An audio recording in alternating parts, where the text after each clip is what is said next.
The diesel and automotive technology programs at Oconee Fall Line Technical College are hands-on and can be completed in a year and a half or less.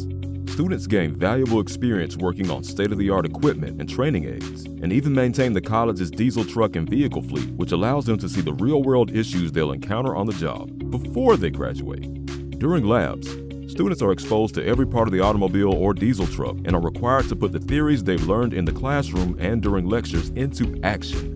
OFTC's diesel program is certified through Daimler Trucks of North America's Get Ahead program, which allows students to add certifications to their resume before entering the workforce. Automotive technology students can also earn entry-level certifications through Automotive Service Excellence. Adding these certifications to their resume before entering the workforce sets OFTC graduates apart when applying for jobs. These programs are flexible and instructors work with students to accomplish their individual goals. Day and some evening class options are available, and the majority of a student's classwork is done online, so time on campus is spent applying knowledge and practicing skills through lab assignments. Careers in the diesel and automotive technician industry are in demand, and the more a technician learns, the more valuable they become to their employer. Opportunities in these fields are endless.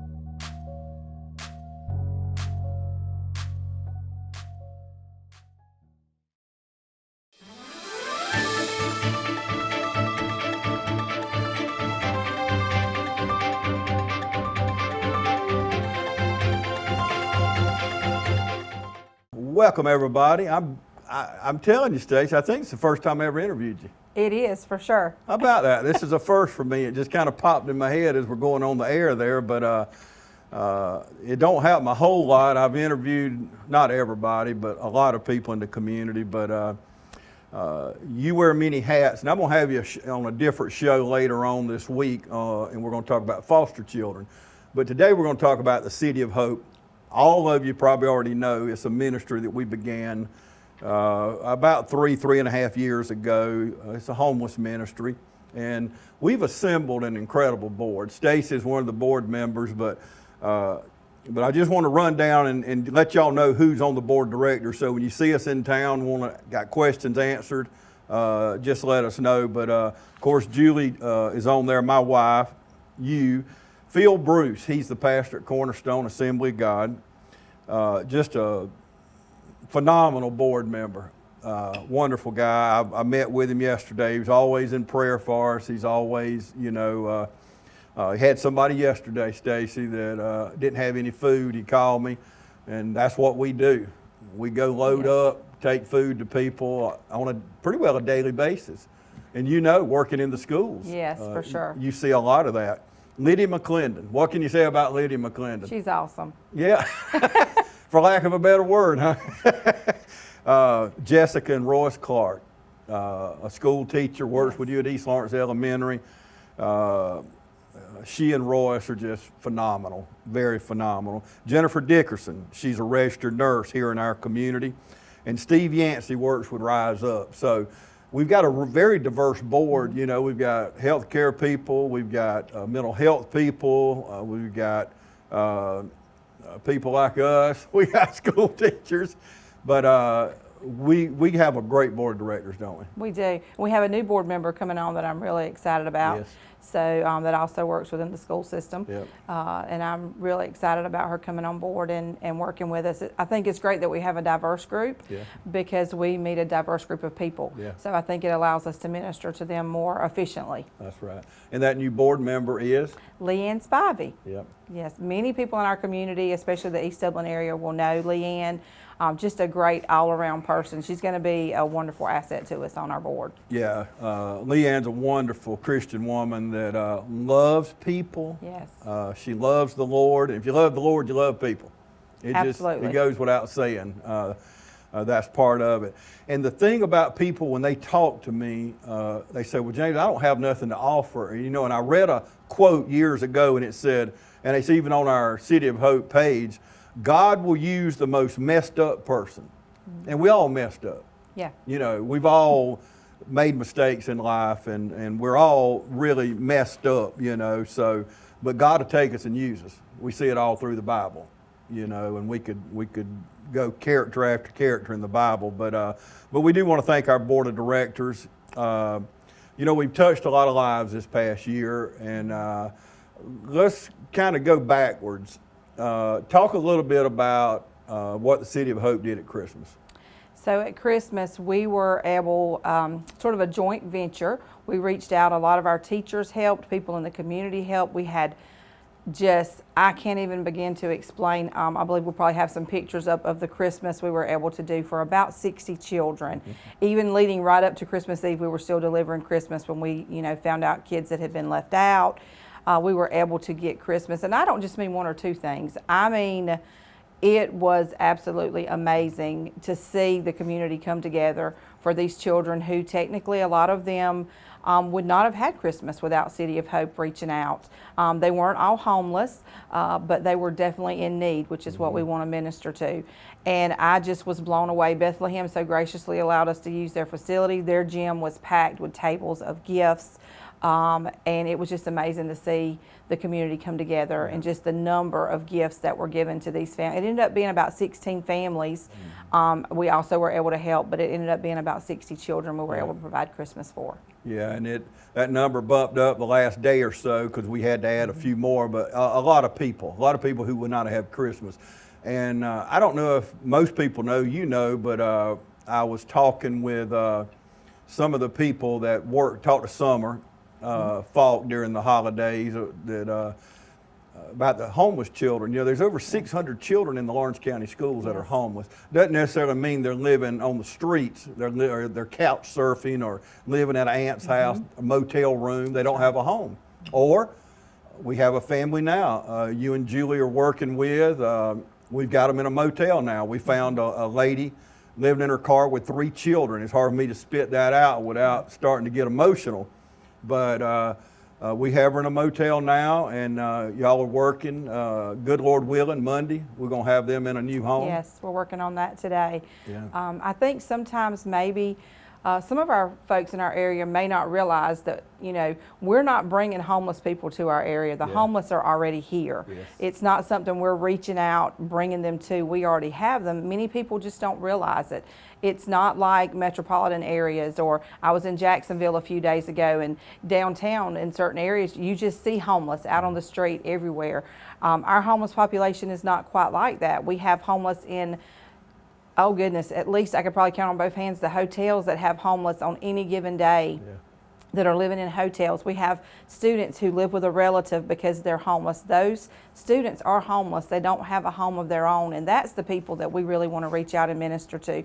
They've just fallen on hard times, and it's hard to find affordable housing, and they just basically, like you said, they couch surf until they don't have anywhere else to go, and then they end up in their car on Christmas Eve. And I'm just grateful that that's where we're able to step in and minister to them in that time of need. Yeah, absolutely. It's I told somebody yesterday I was meeting with that I'd cried more the last 2 years than I've probably cried in my life. A lot of tears of joy, but then a lot of heartbreak because we get emotionally involved with these people, and it's just emotionally draining a lot of times, and especially like you said on Christmas Eve, you find somebody living in the car with 3 children. That's right. It's unacceptable to us. It is, and it's hard. It's hard to see those things, but even in those difficult situations, it's always such a blessing to see how God just brings people together, that we're able to meet those needs right where they are. And that's what people need. They need more grace. They need more love. They just need us to be the hands and feet of Christ. And it's also great once we've helped them to see them in turn being able to reach out and help others. Yeah, absolutely. And we couldn't do it without so many community partners. I mean, I speak at churches all the time. Community groups, I'll speak sororities or senior citizens group. I've spoke to 3 people and I've spoke to 200. So, and we don't care. Some people tell me, well, James, we only got about 10. I said, I don't care. God can move on 10, he can move on one person. So, but one of the community partners I do want to mention, we can't mention them all in a show like this, but the first one, which was important early on to us, but Jennifer Bryant at Oconee EMC designed our logo. You see the logo on the screen right now while we're talking, but she is so talented. She's designed logos all over this community, and she did that for us at no charge. We tried to pay her, and she wanted that to be her contribution to us, and it's a beautiful logo in it. I agree. I love our logo. It just speaks volumes to me when you see the logo and what it symbolizes at City of Hope. And we could not do it without these people who partner with us. Yeah. Because we're just human. We have the desire to serve, but we need those in our community to reach out and help. And our community is phenomenal about coming together to help those in need. Yeah. You mentioned Bethlehem. Bethlehem Baptist, which is my home church, has been so good to us. You know, a lot of churches support us, a lot of businesses, but it's extra special to know that my own church has, I don't care what we mention. Matter of fact, we're in the budget. They give us a certain percentage of the budget every month, and but we use their facilities. You know, our pastor is at most of the events. His children, but we thank Bethlehem and also Day Springs. We have such a good partner here. We work hand in hand. They feed about 400 homeless every week. And we work with them on that. They deliver plates to homeless for me. Jeffrey Register, which we found, he was homeless when we brought him in, and he's living in one of our tiny houses now, but he calls me or texts me every day. Mr. Deal, what do you need today? You got somebody who needs food? You need me to take something? He's on fire for the Lord. Yes. And that's one thing that has come out of this ministry is we've had 3 salvations in the last few months. And to me, that's worth all the work. Absolutely. That's those eternal rewards that we won't see this side of heaven, but they're making an eternal impact, which to me is the most important thing we can do. We want to meet people right where they are and meet their immediate needs, but we also want to make sure that they have that relationship with Christ, that, you know, things here are temporal. We're just passing through. So I get super excited. I love going out. Mr. Phil is awesome, you know, working with our men when we go out with the homeless.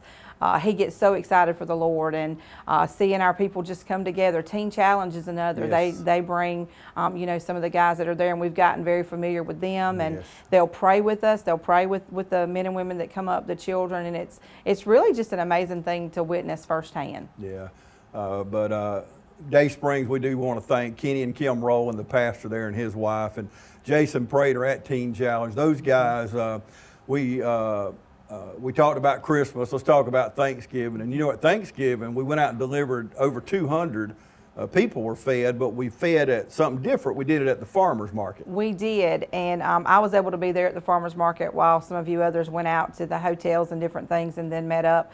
And it was a really neat event. We had music, we had people there, we set up tables and chairs. We had people not just come pick up a plate, people get out and fellowship and have a meal, share a meal with us. We were able to give out blankets. East Lawrence Elementary School, the students and teachers brought in blankets. Every family that came through was able to get a blanket. They were able to get a little goodie bag for the children. We always share God's word anywhere we go. We were able to pass that along, and I believe we had a salvation at that event, which was phenomenal. So it was definitely an event that was memorable, and I look forward to being able to do that more in the future, and actually it gave us a chance for some of these people who are homeless, who don't get to sit down at a table and have a meal every day and just fellowship with people. They were able to come in, sit down, have a meal, enjoy it, and just have some normalcy, at Thanksgiving time. So I think it was definitely a very positive event that we can definitely repeat again. Yeah, one of the guys at Teen Challenge led the woman to Christ, and I was in the group delivering, and when I got there, he runs up to me and said, "Mr. Deal, I led a woman to Christ. I'm 47 years old. I've never led anybody to Christ." He was walking about that higher.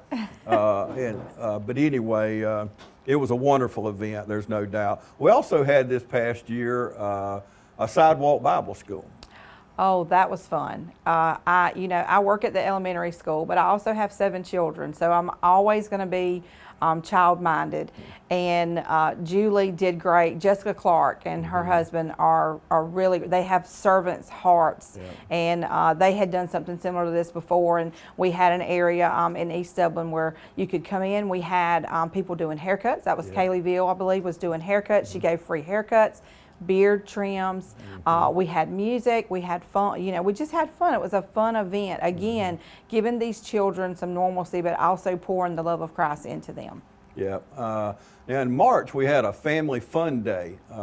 We set up over at Rise Up, and we team with Rise Up a lot. They have been a Yes. great partner, and we'll talk about CSB in a minute, but we had a family fun day, didn't we? We did, and that was great as well. I wasn't as familiar with Rise Up, so it was a great event for me just to meet some of the folks there who now I feel like they're just part of the family. You know, City of Hope, we have so many partners who become more than just friends. It's a family environment, and it was a great event. We teamed up with them, had people come in, had music. Some of Bethlehem's praise team came, set up. Just wonderful music service, able to have, we grilled, had a great meal, and we're able again to go out, and I think we probably fed about 200 that day. So everything we do is always going to be, first of all, you can't really minister to somebody if they're hungry, so we want to meet their physical need and then be able to help meet their spiritual need and just see what they need, pray with them, see what specific needs, and sometimes that's when we find people who are homeless that we didn't even know about. Every event, I think I see more and more people who we had no idea are in our area who are homeless, and I think that's something people may not know. You have coworkers who are homeless. You just don't know it. They don't have a home to call their own. They're at the mercy of someone else or at a hotel, and they just can't get ahead. They're paying a hotel to stay every week, and it's taking their whole paycheck just to keep a roof over their children's head, and they can't get ahead to find a place of their own. They've just fallen on hard times, and we see that over and over, in our outreach. Yeah. And before we take a break, I do want to thank Christ Chapel on Academy. They did our Christmas meal for us. We teamed up with them, and we did it different on a Friday afternoon before Christmas. Gave out coats and blankets, and people got to shop, had a store set up. So Christ Chapel's been a major partner all throughout the year. But so many people, Robbins Financial, Dublin Ford, and Don Carswell at Dublin Nissan, Blackville Church of God has been oh my goodness, I could not ever thank them enough for the financial support, for what they do. And you look at a lot of footage as we talk here of the youth at Blackville putting bags together for us to take out, blessing bags. And so many people, Trinity Assembly God, Cornerstone, when you mentioned Teen Challenge, Dr. Schumann, Robert Schumann and Miss Schumann, I'll call him and have a homeless person who's not doing good and call Dr. Schumann. He'll say, hey, have him at the Joy Clinic at 10 in the morning. He takes care of the need. And we just cannot thank people like Dr. Schumann and Miss Schumann enough. But yeah, I agree. Just so many, and I'm sure we'll leave someone out because absolutely. We have people who just all the time, how can I help? How can I help? And it's always amazing to me when we get somebody that says, how can we help? There's always someone in need. God prepares those steps, I believe, to bring those people into our lives, that because we may not know what tomorrow holds, but He does, and He's preparing people, and they're obedient to His call, and it's such a blessing, and it's such just an amazing thing to watch. Yeah. I pray every day, Stacey, that God will put people in my path that they don't need nothing from James Deal, but need to hear from Christ. And we can be those hands and feet. And He, just about every day that goes by, just out of I had a situation this week, I thought it was volatile. The gentleman looked threatening, and I was told he was threatening. He had a knife on him. And I was told ahead of time, so my guard was up. Well, come to find out, he was gentle as a little baby, and come to find out, they're homeless. They were carjacked in a adjoining community. I won't say which county it was in, but we're trying to help them. We've got them in a motel, and we're going to try to get them back home. And sometimes the situation is really not what it turned out to be. Right. So we just have to be careful because you just don't know. And it could go the other way too. That's right. I've had, because we deal with a lot of mental health. And when we come back from the break, I want to talk about CSB. But stay with us. We'll be back right after this. Hi, I'm Dr. Dustin Gay. I'm a local orthopedic surgeon with Houston Clinic Orthopedics, and we'd really like to invite everybody to come out to our new office facility to take a look at it. It's a larger space with physical therapy, and we're just excited to have it, and we'd love for people to come out and visit us. Come by and see us today at our brand new location, the Houston Clinic, Medical Drive in Dublin. The City of Dublin Natural Gas provides the most cost-efficient source of energy available today. So for your home, choose the most natural resource, safe, clean, efficient. All new subdivisions around the Dublin area have natural gas available. Start reducing your energy bills today with Dublin City Natural Gas Department. Natural gas, the smart choice. Call 277-5048 today and let us help you start saving today. Welcome back, everybody. We mentioned Community Service Board of Middle Georgia before the break. We deal with a lot of mental health, and they take our people and do intakes on them. And we had a really good case early in the year, I guess springtime. We had a man and woman living in their car with a 2-year-old child, and we were able to get them in permanent housing. He's a schizophrenic. Well, we got him in mental health. As you know, he takes a shot once a month, and he's just as normal as anybody by getting the medicine that he needed. He's a good father. He's a good husband. He's working. You even sit down with him, did a budget. And tell people what we do. When we move people in, tell them what it looks like. So our goal is not for people to be dependent on us. Our goal is to help people in their need, but for them to become self-sufficient. We have so many homeless in our area who have income, who work, who have a steady income. They've just fallen on hard times. Like I said, they're using every penny they have just to stay in a motel so they're not sleeping in their cars. But our goal is always to get them the help they need, whether that's mental health, getting them set up with benefits. Many people need benefits they're not even aware that they're eligible for, so we want to always get them set up with benefits to help them become self-sufficient. The goal is not for them to depend on us or any other agency.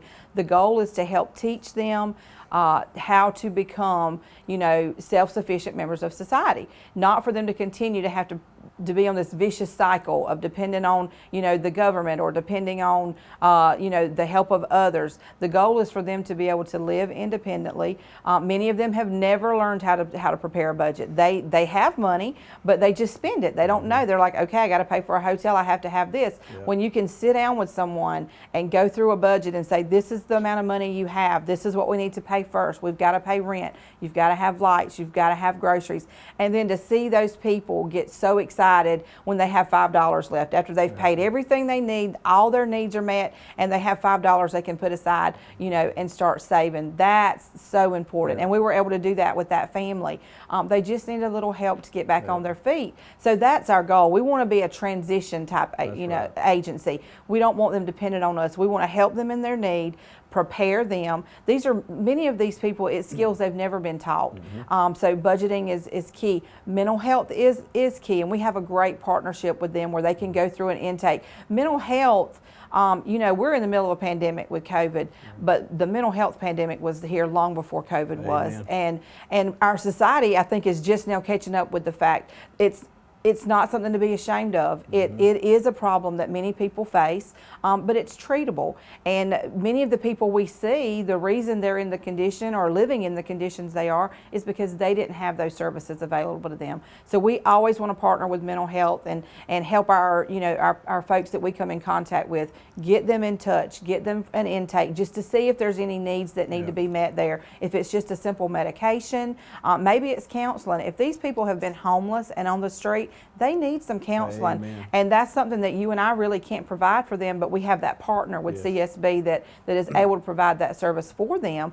And that's just the start. It's sort of a springboard. Then we can work on budgeting. We get them in a home, we get them the counseling or any services they need. We help them find jobs. We partner with people, who help us with job placement. And we just can't stress enough. We don't want, a shelter or that kind of thing where people just live. And no, we want these people to have their own home, be, productive members of society, not dependent on us or any other agency to do that for them.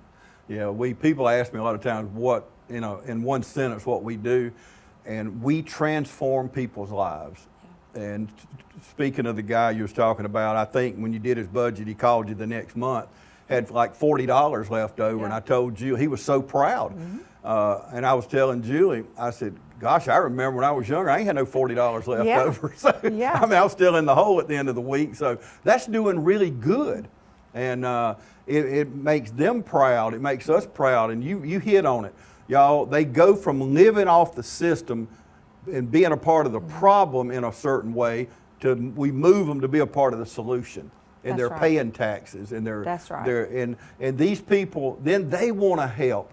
So it's just a wonderful cycle of love that we have seen progress through these last few years. And you do get very attached. There is an emotional element for us because we get excited with them. You know, when you go from, you know, a man and woman living in their car to now they have their own home, they're working, they're seeing that they don't have to be dependent on others. They can support themselves. That's really an amazing sight to see. And there's story after story, you know, of people that we've been able to help that have been able to do that, and then they come to events and want to help and volunteer themselves. So it's really, I know I use that word a lot, it's a phenomenal sight to see, but when you actually see it happen, it's just, then that's why we get so excited. People, and I know that you get it all the time, James, when do you have time to do this? Once you ever see the need and you're able to see that need is met, how can you not do it? You know, how can you not do it when you have a woman and her 3 children on Christmas Eve in their car? We're in our nice warm house celebrating Christmas Eve. They're in their car. They're about to have Christmas in their car. You can't help but get involved and want to be a part of the solution. Yeah, it's definitely, it's unacceptable. It's just in a country like ours, and I say it again, because of our partners. And I've had people give me $3. I've had people give us thousands of dollars. But without those, and I truly believe in my heart, Stacey, that God bless that boy that gave me $3 just like He'll bless somebody that gave us 3,000. Absolutely, I agree. He gave what he had. Yep, absolutely. So, you know, other than requests for housing, and we've done a lot through COVID. We paid light bills. We've actually made car payments for people that were waiting tables and lost their job and they were going to lose their car. We've done an array of things. So we kind of branched out from our homeless ministry because, and we made house payments for people because they were going to be homeless. That's so right. why not head it off at the path before it's too late? So they were going to be homeless. So we try to head those things off at the path. But the second most asked question I get is, can I bring my grandchild, or can I do this when y'all go out and feed the homeless? Well, the answer is yes. And we both, you bring your children, I bring my grandchildren, and I'll tell you, it really touched me. About probably 3 weeks ago, I went and picked my youngest grandson up at daycare one day. And the lady that worked daycare, she said, Mr. Deal, I didn't know you had a homeless ministry. And I said, yes. I went through the story and I always ask people how they found out about it. And I said, well, how did you know about it? She said, well, Paxton's told us all about it. He told me this, told me that. And she's going through it. And I'm thinking, I have never had this discussion with him about our homeless ministry, but he's in the car with me a lot, and I have Bluetooth, and he hears me. He went with me yesterday, the people we had to get the motel room. He's with me getting motel rooms, and he sees me taking food, and he'll say, it's just hard to say these things because it touches you so much, but he said, Papa, they didn't have no food? And I said, no, baby, and we brought them food. I said, yeah, that's right. It's just so emotional. It's when people are in need.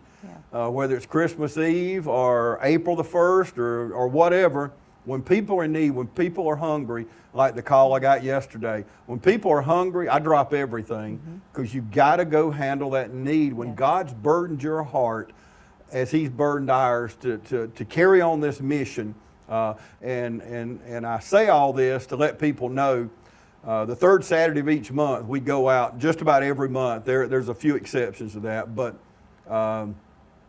people bring their grandkids, their children, and their lives are truly changed, aren't they? Yes, they are. I think it's important. It's so important for younger generations to see, because one day you and I won't be able to do this, and we need to teach them and train them up so that they know. But also they need to know there's a need. I think it's a great way for them to really become involved.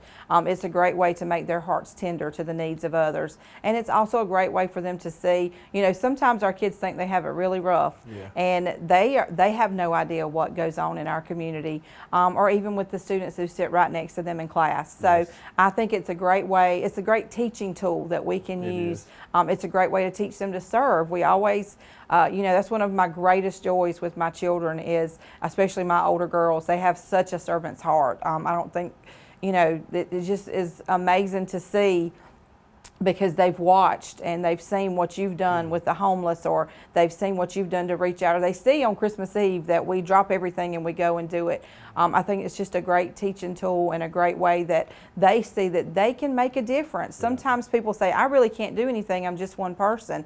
But when a group of people come together, a lot of us had our children, grandchildren at the gym when we were giving out Christmas, and just for them to see, and they got excited. They didn't mind giving up hours of their time, and I do mean hours, and even days. Julie spent days going through things while we were still at work. She was going through Christmas, and it just meant a lot to me to be able to see them be a part of it. We want them to be a part of those things. So yes, we welcome families to come, and go out and see and be able to minister and see how you can get involved and be a part of City of Hope. Yeah, it shows them how fortunate they really are, because most kids now have it all. Everything they need and want, they have. But I know it's shown my grandkids how fortunate they really are. They don't ask for near as much anymore because they see people that are without.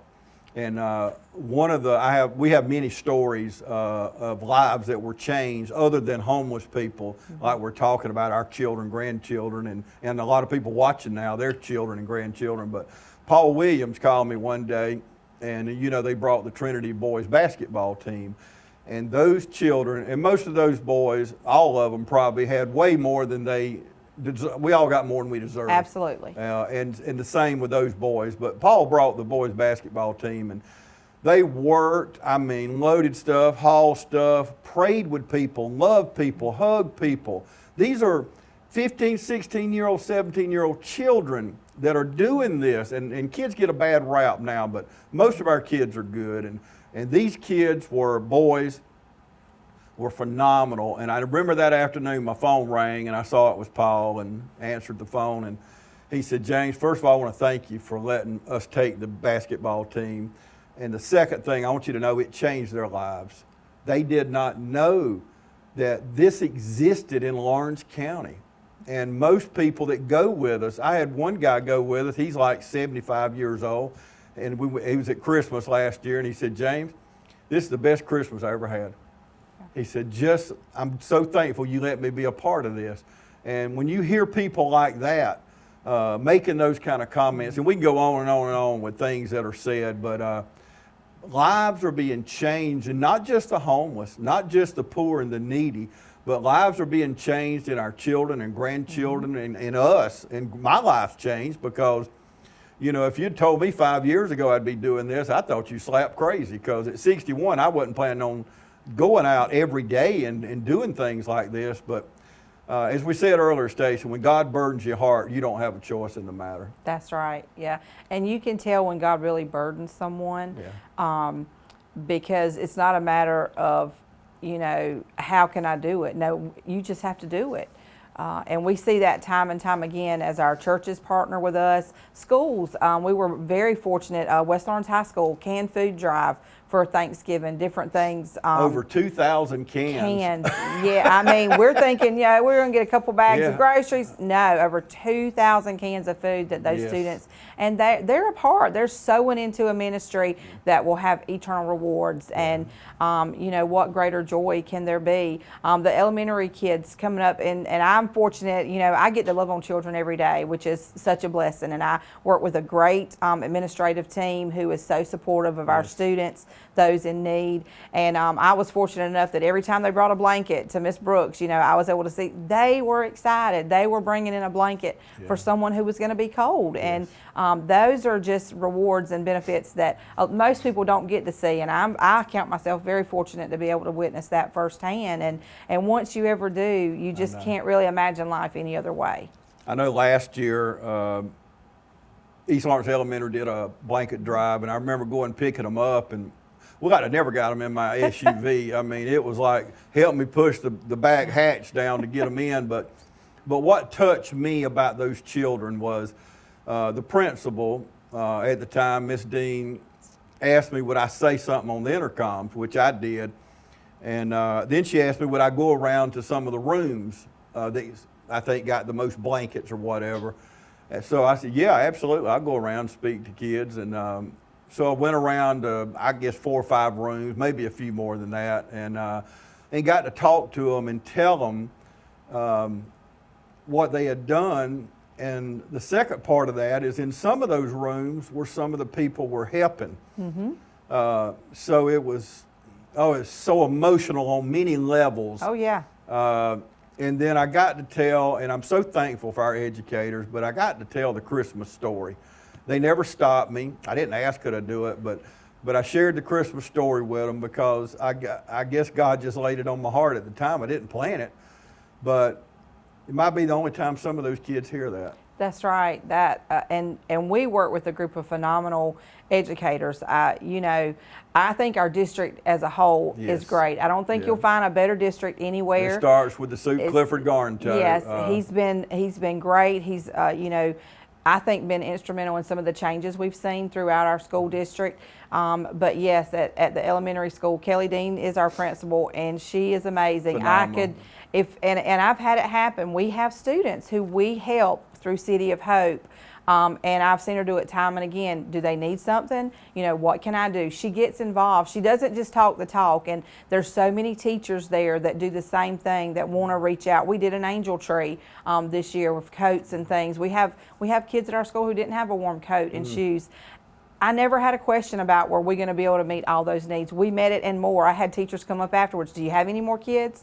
We have a great system, and that would be for any of our schools in our district. Yeah. And again, it begins with leadership. But yes, Miss Dean is great in partnering with us with if we ever have a need. All we literally have to do is say, hey, this is a need we have, you know, could we do this? And she never hesitates. And she never hesitates taking out of her own pocket and helping in that way as well. So it's great when you work in an environment of like-minded people. Yes. She's a great Christian woman, loves those kids. I've been at several of our schools in our district, but when you see the love she really has, she knows what some of these kids go through on a daily basis. She knows some of the kids that we're able to help, and she really, it's kind of like where the rubber meets the road. She doesn't just talk it, she walks it, and she's a great partner that we have, I feel like, you know, on an administration level. And I could say that about numerous people throughout our district. Again, it just goes back to those partnerships that we really could not do what we do without them. Yeah, but here in Lawrence County, we are so thankful for Christian leaders. Dr. Fred Williams with the City of Dublin Schools, Clifford Garntoe, one of the finest Christian men that you're going to meet. His wife reached out to me during Christmas and wanted to make a financial donation, and Clifford and his wife made a donation to us to help us do the things that we were doing. So it's so touching that so many people. We're sitting here talking about it. We're just 2 people, but hundreds of people make this possible. And I had a call yesterday, Peyton Towns, and I want to thank Peyton with the Dublin Courier Herald. He has written stories about us. He's interviewed me multiple times, and every time he does, I got a call yesterday from. I would like to say her name because she's a very prominent lady in our community, but I won't because I didn't ask her. But she called me, said, James, I read that story in the paper. I didn't know that y'all were doing things like that. You know, how do I send you a check? And I told her, and I'd love to tell you her name because she's the sweetest little lady, godly woman you ever gonna meet again. So, but those are the kind of people. Those are the kind of people that make this ministry possible. We're going to take another break and come back and tell how, if you want to be a part of it, we'll tell you how right after this. First Lawrence Bank invites you to experience banking at its best. Whether you have personal or business needs, we're a full-service bank big enough to handle all of your banking needs and small enough to provide you with that personal touch you've grown to expect from a community bank like First Lawrence Bank. Looking forward to your future? That's First Lawrence Bank in Dublin and Dexter, member FDIC.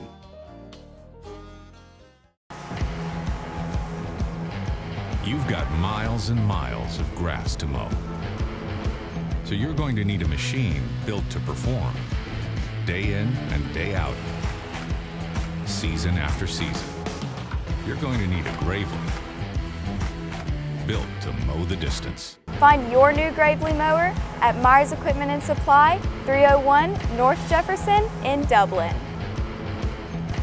Welcome back, everybody. We're going to kind of wrap things up here. We've been talking about the City of Hope Homeless Ministry. One thing I'm going to try to get through this. This interview's been hard. I mean, I'm telling you, and I know for both of us, but you know, I touch a lot of people on every day of my life, and these people don't know how much they touch me too. You know, Proverbs 19:17 tells us that to give to the poor is a loan to the Lord, and He will reward you greatly. And God's telling us all through the Bible to help the poor and the needy and the orphans and the widows, and that's what we're supposed to do. That's what Christians are supposed to do. But we lost Bebe Thomas here a few weeks ago. He supported our ministry more than anybody can ever imagine. And you would think this big football player in the NFL, he was off playing on different teams, but you would think he would care less about Dublin. But Bebe, as he's affectionately was known, gave a sleeping bag. I'm talking about not just one or two, I mean piles of sleeping bags and cases of Bibles and paid hotel rooms for us and helped with food. And I remember I was getting ready to do something one Saturday, and Julie come running there. She said, "There's a big mail truck out there delivering all these Amazon packages, big boxes." She said, "What have you ordered?" I said, "I ain't ordered nothing." I said, "You ordered it," you know, because she's always ordering something. But I got to thinking. I said, "No, that's from Bebe." And they were just unloading case after case. And we have a double garage. It was just filling up with things that Bebe had sent us. You know, probably $10,000 or more.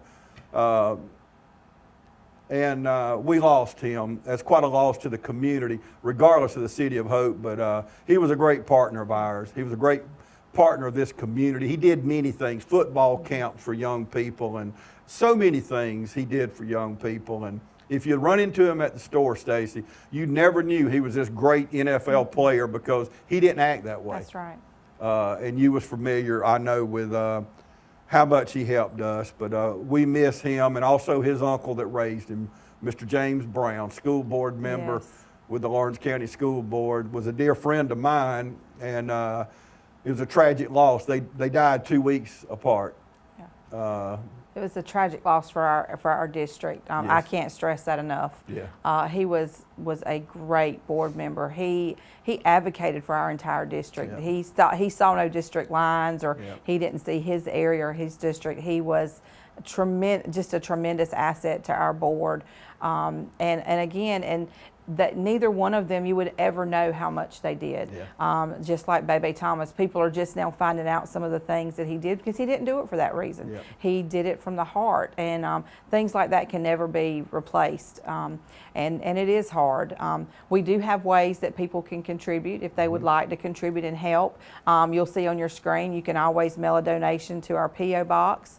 Because it does take a whole community supporting a ministry to make it work. So that P.O. box, you can always send donations to that. We have churches who make monthly contributions, one-time contributions.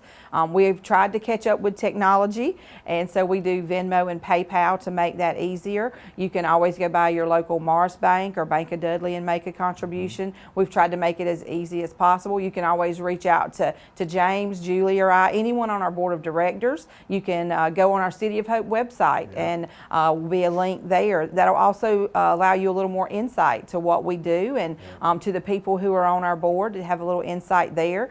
Kroger Rewards, we have that option, and that doesn't cost you anything. You just go on the Kroger website with your Kroger Rewards card and select City of Hope as a nonprofit, and they actually contribute a percentage of what you buy. So a lot of people don't know that. That's a great way to give back, and you're already buying groceries anyway. It doesn't cost you anything. That's something that Kroger does. So We've tried to make it as easy as possible.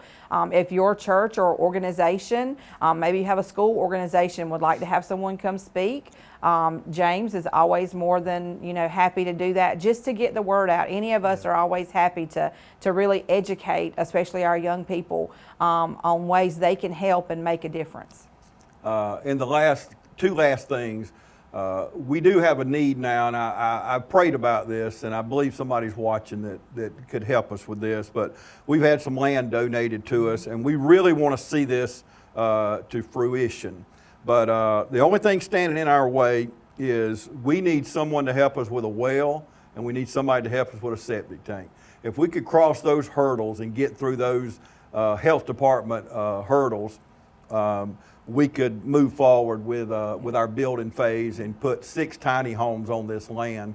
We do have 3 tiny homes at Day Springs that our partnership there we use. We got 2 being used now by us, and we got 1 being built. So we do want to build 6 more on this land that was donated. So if you're listening and can help, or know somebody that can help, please help us get that word out. And the last thing, we cannot end this show without thanking Santa Claus. Santa helped us during the Christmas season raise money.